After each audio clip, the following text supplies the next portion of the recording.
happened to karate? You know, a lot of people say, "Oh, I have a karate black belt," and people will snicker now. They'll laugh. They'll think, "Hey, that means nothing." And it's true. A lot of karate black belts out there they mean nothing. You know, there's still a lot of good instructors, but a lot of bad ones as well. And what happened in the 60s? Masuyama was he was challenged by Thailand to compete. You know, karate versus Muay Thai, and people might not know this, but karate won 2 out of the 3 fights. You know, they had three competitors on each side compete, and karate won 2 out of the 3 fights. Would that happen today? Absolutely not. Today, Muay Thai would win 3 out of 3 every time, pretty much. And the reason for that is because karate got watered down. You know, it was very powerful and very potent in the 60s and 70s. But then in the 80s, when karate started becoming very mainstream, instructors started feeling the pressures to give out belts more easily. Why? Because membership would dip. If you were giving people true hardcore karate training and making them spar, etc., people just couldn't hack it. And the guy down the street who's giving away black belts real easily, who's watering down the curriculum, his school was full, you know, because people want to blast their egos. They want to feel good, you know, they want to walk around with a karate black belt around their waist.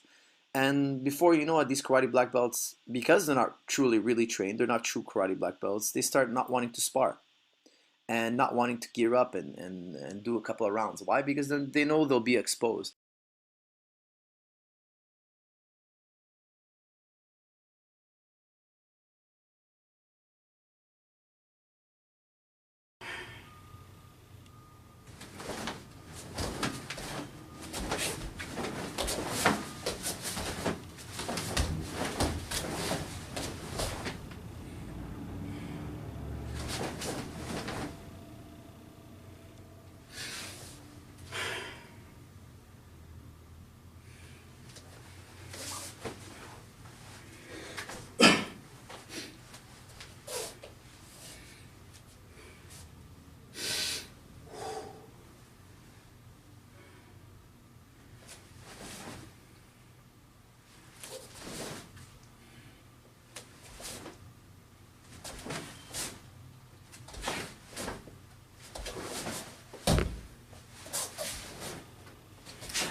Next video, I break down the first part, show you how it's done, what karate principles, 1 of 2 of the 6 karate principles of power are shown in that particular part, that segment.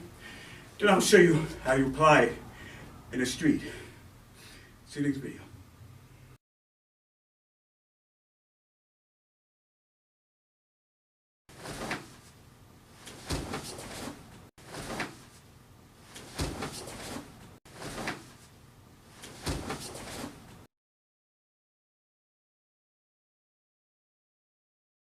6 principles of power.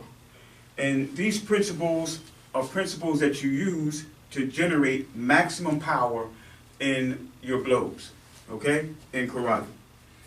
2 of the principles I'm going to show you are the shift and dropping, or shifting and dropping, okay? 2 of the 6 principles I'm going to show you are shifting and dropping. In the next video, I'm going to show you how you apply this, how I've applied it, and how my mentors and my teachers applied it to the streets back in the 70s, okay? So first, you have the shift. Right from here, I'm going to shift to the right, okay? Just shift to the right. I'm not going to do anything with my hands other than basically have them by my side, but I'm going to show you the shift. The shift is essentially just shifting this way. That's it.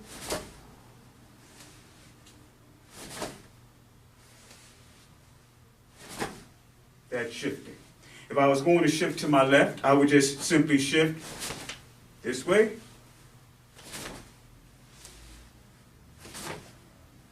That's it. In this case, I'm going to shift to my right. One more time, I'm going to shift to my right.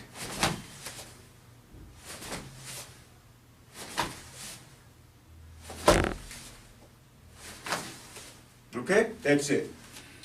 The next point of power or next principle of power is dropping, right? And you just saw that I actually put the two principles together when I was shifting, okay? You can drop forward, and by dropping what I mean, to be clear, I mean dropping your weight, an explosive dropping of your weight in the direction of your blow, okay? All of these principles are not new. They're from traditional karate, the kind of karate that you just heard George St. Pierre's trainer talk about, okay? So here we go. If you want to drop forward, you would just drop your weight forward.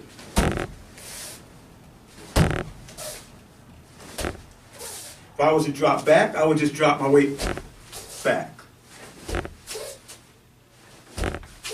If I was to drop my weight this way, I would just drop my weight this way if I wasn't going to shift. This way, just drop my weight to the right if I wasn't going to shift.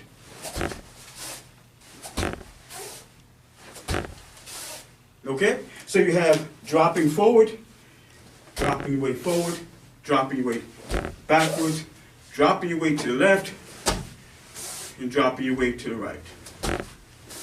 Okay? All right. Now I'm going to put them both together. And then I'll show you the technique that we would generally use with these two motions, okay? So if I shift and I drop, it's going to look like this.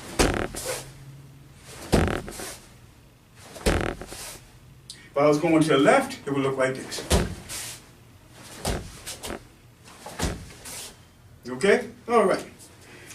So in this position, the technique I'm using is a forearm smash, which is from traditional karate. This forearm smash like this is an arm shot. But if I shift and drop my weight to this direction, you can see it's more powerful.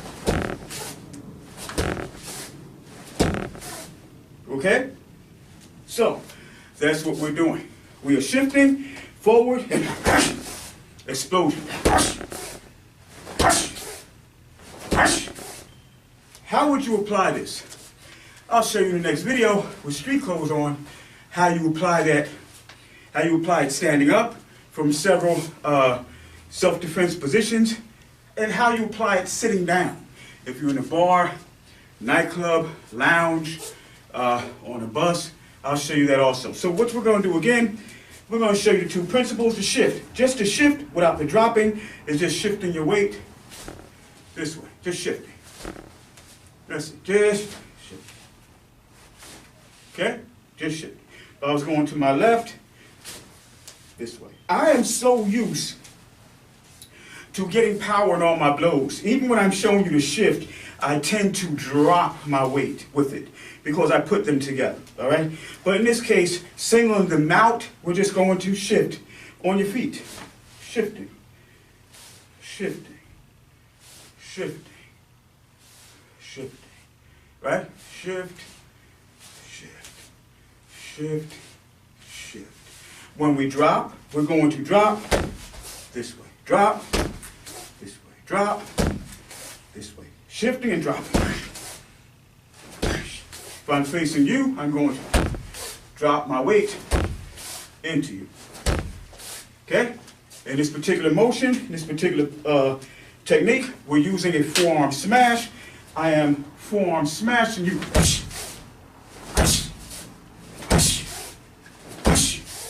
This way.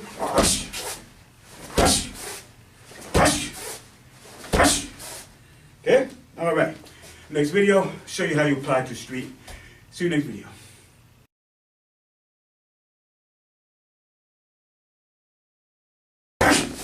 Explosion.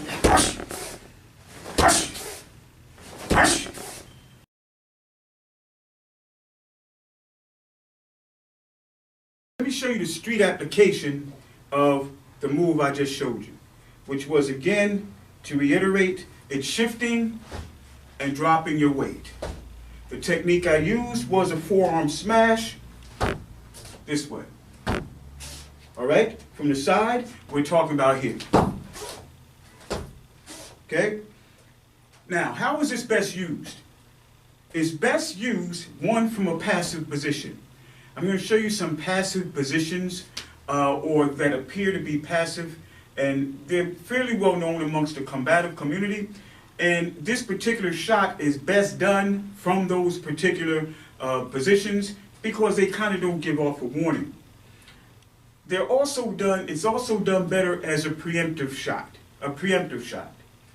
In addition to that, it's usually applied if you're being surrounded, or if you're speaking to one person and the person's friend is to the right or to the left of you. So some of the positions you would do this from would be perhaps what they call the fence. The fence, all right?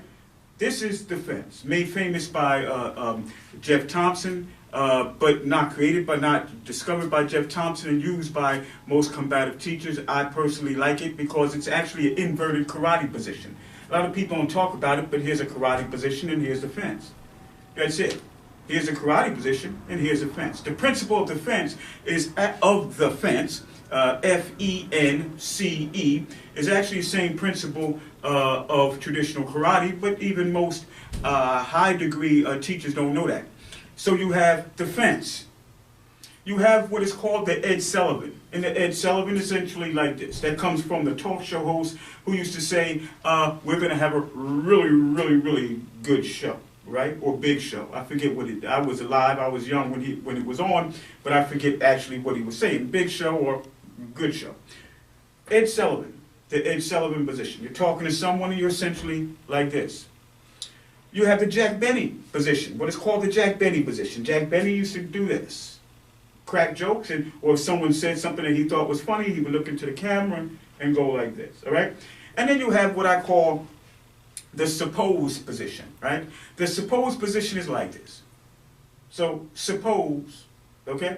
So whether it's the fence, whether it's the Ed Sullivan, whether it's the Jack Benny, or whether it's the suppose position that you're using to throw a person off, you can use this particular shot from any one of those positions. So from the fence, if you're talking to someone and you were to see someone come to this side and you know you can't get away, you have to hit them and then run, right? You have to hit them and then get out your weapon, right? Then you will essentially be in this position, see them as you're talking to the person in front of you, and then strike out. From here. If you're in the Ed Sullivan position, I would recommend that you don't have your arms under each other, right? I mean, it's a precaution. It's a precaution of getting stuck, whatever, being sweaty, whatever the case might be.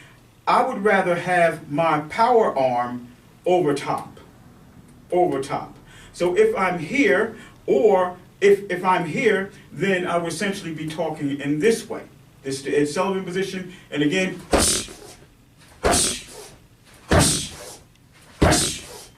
right out that way. Next you have the Jack Benny. The Jack Benny position I would probably have here rather than under my shoulder.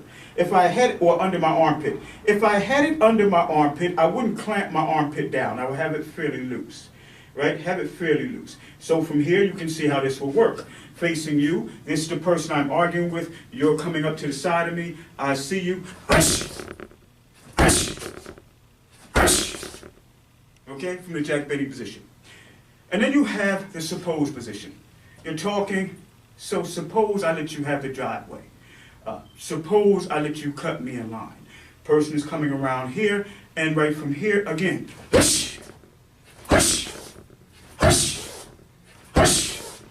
Okay, so those are the positions. You have the Jack Benny position. Don't clamp your armpit down over top of your hand.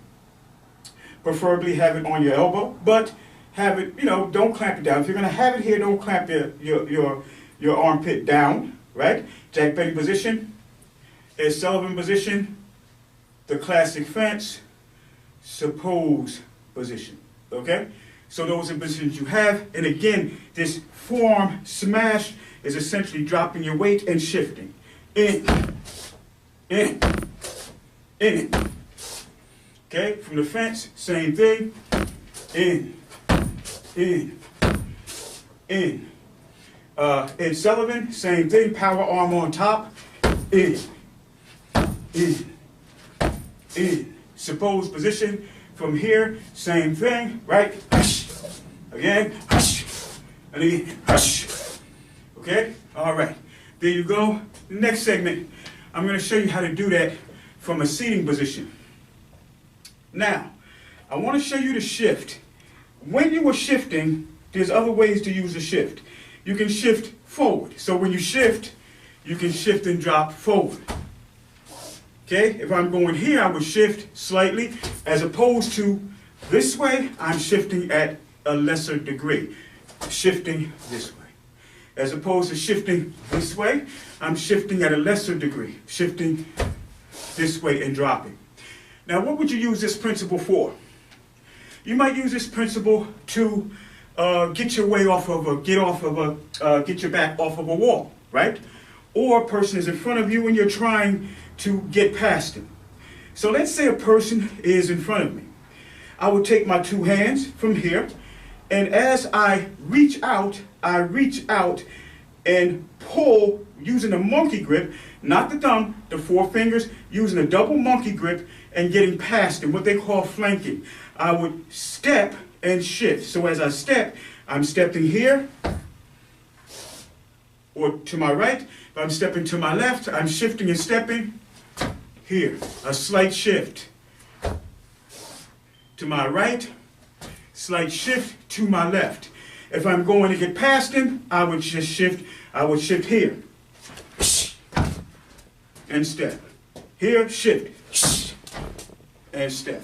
Okay? If I want to get behind him, it will be a shift, shift, big step around, and turn. Okay? Again, if I'm in front of you, excuse my more attractive side, I would shift, turn around, and then back. Okay? So, if the person is here, and I want to grab them up here. All right? In the future, I'll demonstrate with an individual. Right? For now, you have to use your imagination. Essentially, my arms come out. If he's close to me, he's in my face. My arms come out tight. Be tight, not this. Chin down and tight. Tight and shift. And turn. If I'm going this way, right, then you can shift, you can step, but I recommend just a big step and shift. A big step and shift. This is not going to do it. You have to step, big step. Step, and turn. Okay?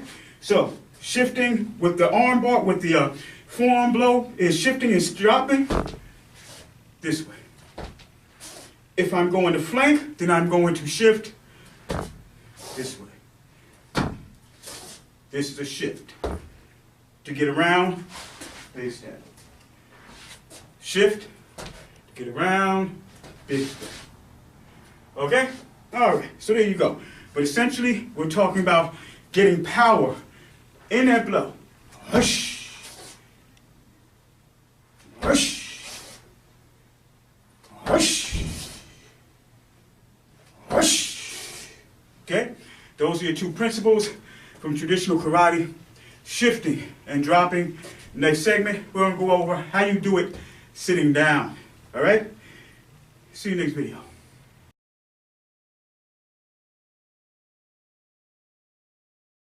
Person is coming around here, and right from here, again. Hush, hush, hush, hush.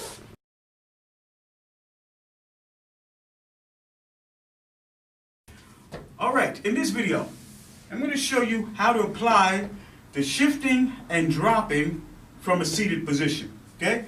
Now you can do this if you're on the bus, you can do this if you're in a bar, in the lounge, and you know that you have to use a preemptive strike, all right? And again, we're using a forearm smash as a preemptive blow, okay? All right, first of all, how I'm sitting. This is not good, okay?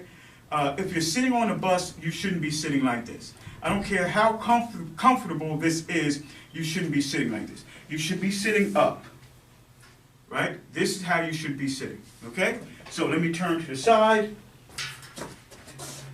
You should not be sitting back like this, okay? Maybe something won't happen, but you never know.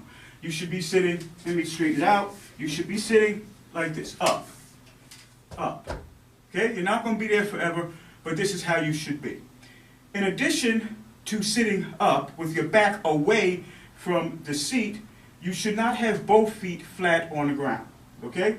One foot should be out, and the other foot should be like this. If you're reading, this is how you should be, okay? This is how you should be, all right? So front side, again, you should not be like this. You should be up, and one foot, preferably your dominant side, should be on the ball of your foot, okay? Now, I'll show you why after I show you the shift. Okay, now let's say we're up, and I'm this way. So someone's saying something to me, okay? And they're on my right side, all right? And they may have a weapon. I see them, going for something. What I want to do here is, without using my arm, I want to drop and shift. I'm going like this.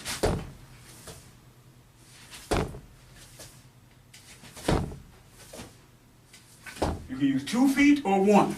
This is 1. This is 2. I would use 1. Okay? Now, how do you do that? From here, you're shifting on your seat, turning, and dropping your weight. If I'm here, and I know this individual is going to do something, I'm sitting here, hush, hush, hush, hush. From here, you go 1, hush, stand up, and whatever you're going to do, or out the door. Okay? Or up front, whatever. Telling the bus driver to open the door. But initially, you want to shift, drop your weight, and come back. Drop your weight. Boom! As you drop, well, you don't come back, but as you drop into them, jump up. You may want the 1, 2, and you're out. If you know he has a weapon, you shift and drop into him, up, grab him, get the weapon, whatever it is, hold him. If he has a jacket, you get him in a chokehold, whatever the case might be, all right? You don't really want to turn your back in the bus because he can catch up to you faster than the bus driver is probably going to open the door, all right? So from here, we're going to shift and drop our weight using a forearm smash. Again, my dominant side, the foot is up, and I'm going to shift my weight, hush, hush, hush, into him. 1, hush. Use the back leg to propel you up, and you're in, okay? Turn it to the other side. I'm going to be here, this way. Someone says something, you are going to turn your behind, shift, and drop your weight into the individual.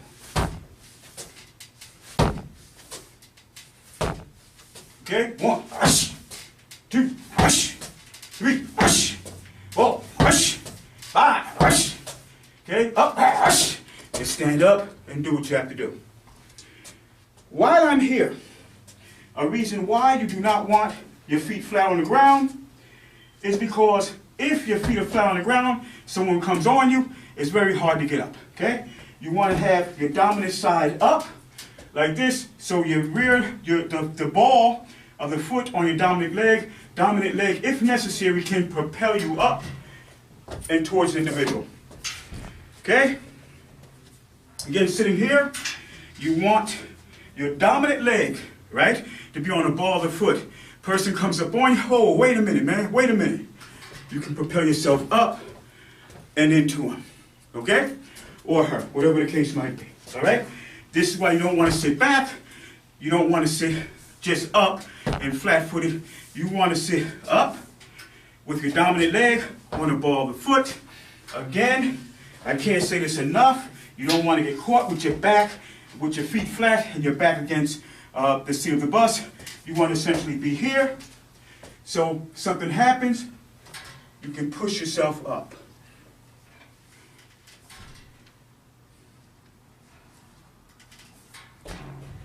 Okay? All right. Lastly, shifting used from a seating position. From a seated position, essentially what you would do, if someone is close enough to you, they may not be, but if they have their hands in your face, you might be able to drop your chin, get to their clothes, grab their clothes, all right, and pull them, all right? Especially if they're in your face, this, right? Essentially, just like you would shift like this, to flank an individual, from here, if I was going to flank to my left, I would use my back leg to push me, the ball of my foot on my dominant side, to push me, and I would move in this direction. From here, 1. Okay? From here, I can't take a big step like I am standing. I can't take that big step from sitting down. What I would do is come here, 1, 1, 1. Now, when I get them, take that big step, preferably get them in a chair, or at least get me to their back. Okay? So from a seated position, not sitting back, not flat-footed, dominant foot, dominant leg on the ball of foot. The person in my face, again, they have to be close enough. In my face, I can reach out, especially where they wear bulky clothes. Reach out, grab the clothes, chin down. So they have to punch over top of your shoulder. They have to punch over top of your shoulder, chin down, up, hush. Okay? We'll do it again, chin down, hush. Again, oh, ho, ho, hush. Okay? If I'm going to move to my right, then I would have to put this foot where it is, keep this foot where it is, but now I have to hold on. I have to hold on because I'm going across my body, which messes up my balance. Okay? I'm going across the leg that is on the ball of foot. That throws your balance off. The way to do that, the way to get away with that, or to rectify that particular problem, is quickly step around. Once they're here, if you decide you're going to go to your right, try to go to your non-dominant side and use your dominant side to push you off. If you feel you have to go, hopefully none of this happens to you, but if you feel you have to go to your dominant side, right, to maintain your control over the situation, the physical control, and maintain your balance, your sense of balance, you push up, and flank, okay? Quickly step with your dominant leg and turn around, okay? Quickly step. Why? Again, here is safe. 1, hush. From here, you're going across to your dominant side, which leaves you in this position, which is not good. So you have to quickly get up, hush, and to get your weight, you have to turn to get your base. I'll stick here. You have to turn to get your base. Once you go across your dominant side, you're here. You go away from your dominant side, you see the base is different. If you go into your dominant side, you have to go here. To get your balance again, you have to stretch out your legs to get a deep balance. To do that, you don't want to be here. You might as well switch around to get your balance. Okay? So again, the shift, ball of foot on your dominant side. Shifting is this. Dropping and shift is this. What you would do is hush, hush, hush, and immediately up. If I'm going to my left, right, then I can still do it and keep my dominant side on the balls of the foot. I would just simply drop this leg. Hush, hush, hush. Okay? Next thing you want to do is you want to be able to push yourself up. This is why on your strongest leg, you're on the ball of the foot, push yourself up and move towards them. If you have to flank and get away from them, then the left leg or your non-dominant leg will step out to, or whatever leg will step out to the left, right? If, in this case, my dominant side is my right, although I'm southpaw. In this case, what you want to do is when you reach, don't reach like this. When you reach, chin down, chin behind your shoulders, reach, and step. From here, if you're going across the dominant side, you would reach, step, and around to get yourself back. All right, so those are some of the disciplines or some of the principles of power. Again, to reiterate, we have the shift, we have the drop and shift is that way. We can do it from the fence, okay? From the fence here, form, we can do them from the Jack Benny, or here from Jack Benny. We can do it from the Ed Sullivan, or here, a Sullivan, or from the suppose position. You know, suppose I let you have the parking space, and then you can just come in, okay? So those two principles, shifting and dropping, are two of the major 6 principles of traditional karate. Eventually, I'll show you all 6 principles and how you apply these principles to combatives and how you apply them to street situations, all right? Oh, by the way, the same technique that you use on like a bus, you can also use in a bar, in a lounge, anywhere you're sitting, someone is sitting to the left or to the right of you, and you consider them to be a threat, okay? See you next video.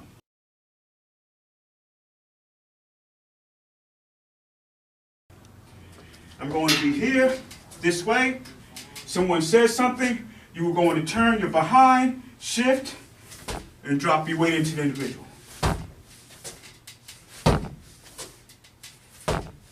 Okay, 1, hush, 2, hush, 3, hush, 4, hush, 5, hush. Okay, up, hush, and stand up and do what you have to do.